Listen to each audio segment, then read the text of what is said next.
Present ఉన్న సిచ్యువేషన్‌లో మనం బ్యాంక్ దగ్గర వెళ్లి డిపాజిట్ ఫార్మ్ రాసి మనీని డిపాజిట్ చేయడానికి అసలు మనకు టైమే లేదు. ఇలాంటి సిచ్యువేషన్‌లో మీరు బ్యాంక్ దగ్గరికి వెళ్ళకుండానే ఏటీఎంలో ఉండే ఒక సీడీఎం మెషిన్ ద్వారా మనం సింపుల్‌గా ఎటువంటి ఫార్మ్స్ రాయకుండా మనీని మనమైతే డిపాజిట్ చేసుకోవచ్చు. మనకి అకౌంట్‌లో కావచ్చు, వేరే వారి అకౌంట్‌లోకైనా మనం ట్రాన్స్‌ఫర్ చేయవచ్చు. సో, ఈరోజు ఈ వీడియోలో మనమైతే మరి ఏటీఎం మెషిన్ దగ్గర ఉన్నటువంటి సీడీఎం మెషిన్ ద్వారా మన యొక్క అమౌంట్స్ అనేవి ఎలా డిపాజిట్ చేయాలి అనే వాటి గురించి మనమైతే పూర్తి సమాచారం ఈ వీడియోలో మనం తెలుసుకుందాం.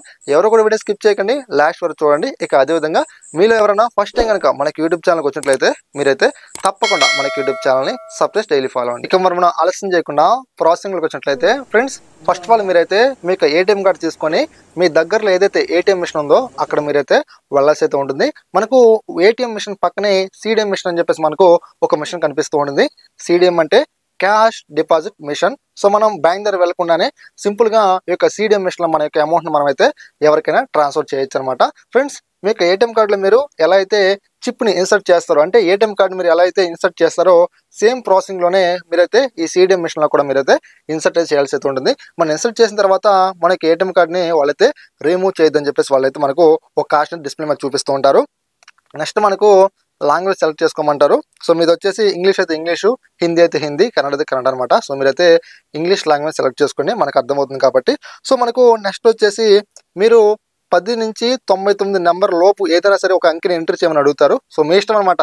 సో నేనైతే 35 నెంబర్ని అయితే ఎంటర్ చేసి ఎస్ మీద క్లిక్ చేస్తున్నాను. సో నెక్స్ట్ వచ్చేసి నాకు మనకి ఏదైతే మీకు ఏటీఎం కార్డు పిన్ ఉందో ఆ యొక్క పిన్ని వాళ్ళు అయితే ఎంటర్ చేయమంటారు. సో మనం ఎంటర్ చేసిన తర్వాత పిన్ జనరేషన్ మనం అయితే క్లిక్ అయితే చేయాల్సి అయితే ఉంటుంది. మనం క్లిక్ చేసిన తర్వాత మనకు ఒక పాప్ అయితే రావడం జరుగుతుంది.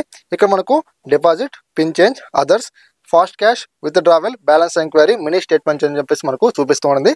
ఇక్కడ మనకు స్టార్టింగ్ లో డిపాజిట్ అని కనిపిస్తుంది కదా, అంటే మన యొక్క ఫిజికల్ ఏదైతే మన దగ్గర అమౌంట్ ఉందో ఫిజికల్ మనీ, వాటిని మనం ఏం చేస్తున్నామంటే ఏటీఎం మిషన్ లో మనం అంటే సీడీఎం మిషన్ లో మనం డిపాజిట్ చేస్తున్నాం. కాబట్టి మనం ఏం చేయాలంటే డిపాజిట్ మనం అయితే క్లిక్ చేయాలి. మనం డిపాజిట్ మీద క్లిక్ చేసిన తర్వాత మనకు నెక్స్ట్ పేజ్ లో ఇక్కడ others account, so other bank deposit, mini menu, తర్వాత క్యాష్ డిపాజిట్ అని చెప్పి మనకు కొన్ని ఆప్షన్లు కనిపిస్తూ ఉంటాయి. సో మనకు అదర్ అకౌంట్ అండి, అంటే మీ అకౌంట్ నుంచి సో వేరే వాళ్ళ అకౌంట్కి అమౌంట్ పంపించాలనుకుంటే మాత్రం మీరు అదర్ అకౌంట్ మీరు క్లిక్ చేసి సో డైరెక్ట్ గా వాళ్ళ అకౌంట్లో మీరు ఈ అమౌంట్ అనేది డిపాజిట్ చేయొచ్చు అనమాట. సో మనకేంటంటే నా అకౌంట్లో నేను అమౌంట్ వేసుకుందాం అనుకుంటున్నా కాబట్టి సో మనం ఏం చేయాలంటే క్యాష్ డిపాజిట్ మీద మనం అయితే క్లిక్ అయితే చేయాల్సి ఉంటుంది. సో మనం క్యాష్ డిపాజిట్ మీద క్లిక్ చేసినా సరే వేరే వాళ్ళు కూడా మనం అమౌంట్ పంపొచ్చు అనమాట.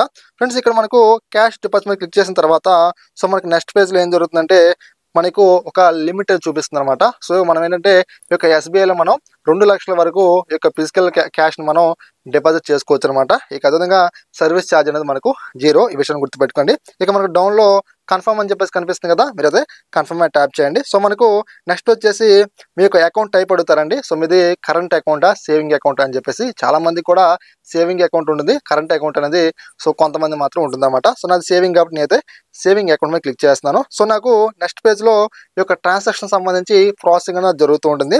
జరిగిన తర్వాత సో మనకి ఏటీఎం ముందు అంటే అదే సీడీఎం మిషన్ ముందు మనకు ఒక బాక్స్ అయితే ఉంటుంది అనమాట. క్యాష్ మనం డిపాజిట్ చేయడం కోసం ఆ బాక్స్ మనకి ఓపెన్ అవుతుంది అనమాట. సో ఆ యొక్క బాక్స్ లో మనం ఏం చేయాలంటే మన దగ్గర ఏదైతే నోట్స్ ఉన్నాయో వాటన్నిటి కూడా మనం నీట్ గా శుభ్రంగా మనమైతే అక్కడైతే పెట్టాల్సి అయితే ఉంటుంది అనమాట. ఫ్రెండ్స్, ఈ కథ మనకు 100 రూపాయలు, 500, 2000 రూపాయలు, 200 రూపాయలు మాత్రం మనకు యాక్సెప్ట్ చేస్తాయి. 2000 రూపాయలు బ్యాన్ చేశారు కాబట్టి మీరు 2000 రూపాయల నోటు పెట్టకండి, తిరిగి మళ్ళీ మీకే ఇచ్చేస్తుంది అనమాట.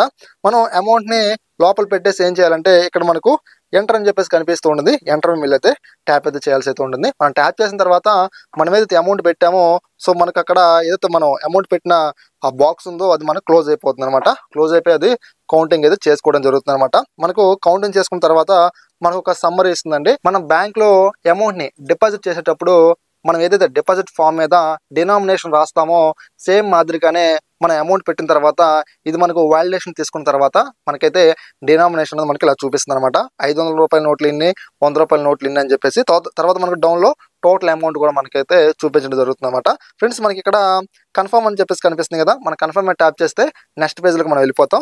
లేకపోతే ఇక్కడ యాడ్ మోర్ క్యాష్ ఉంది కదా, ఇంకా మీ దగ్గర ఎక్స్ట్రా మనీ ఉన్నాయి అనుకోండి, మళ్ళీ మీరు యాడ్ మోర్ క్యాష్ మీద క్లిక్ చేసి మీరైతే ఈ అమౌంట్ అని మీరు మళ్ళీ దాంట్లో అప్డేట్ చేసుకోవచ్చు అనమాట. సో నేనైతే కన్ఫర్మ్ మీద ట్యాప్ చేస్తున్నాను. సో నేను కన్ఫర్మ్ మీద ట్యాప్ చేసిన తర్వాత your transaction is being successful అని చెప్పేసి మనకు చూపిస్తారు. తర్వాత మనకు సక్సెస్ అయిన తర్వాత ట్రాన్సాక్షన్ కంప్లీట్ అని చెప్పేసి మనకు రావడం జరుగుతుంది. ఖచ్చితంగా మీకు ఒక స్లిప్ కూడా రావడం జరుగుతుంది అనమాట. ఈ యొక్క స్లిప్ని మీరైతే దగ్గర పెట్టుకోండి. సో మీరు ఎంత అమౌంట్ పంపించారు, సో ఏ అకౌంట్ నెంబర్ పంపించారు అన్ని కూడా మనకు చూపించడం జరుగుతుంది అనమాట ఆ యొక్క స్లిప్లో. ఓకే ఫ్రెండ్స్, ఈ వీడియో మీకైతే నచ్చింది అనుకుంటున్నాను. సో నెక్స్ట్ వీడియోలో నేనైతే ఏటీఎం కార్డుతో పని లేకుండా మీరు డైరెక్ట్గా వేరే వాళ్ళ అకౌంట్ నెంబర్కి అమౌంట్ని ఎలా పంపించాలని నేనైతే నెక్స్ట్ వీడియోలో చెప్తాను. సో మీరు కనుక ఆ వీడియో చూడాలనుకుంటే ఈ వీడియోని ఖచ్చితంగా లైక్ చేయండి, సబ్స్క్రైబ్ చేయండి, 10 మంది షేర్ చేయండి. Thanks for watching. మళ్ళీ కలుద్దాం.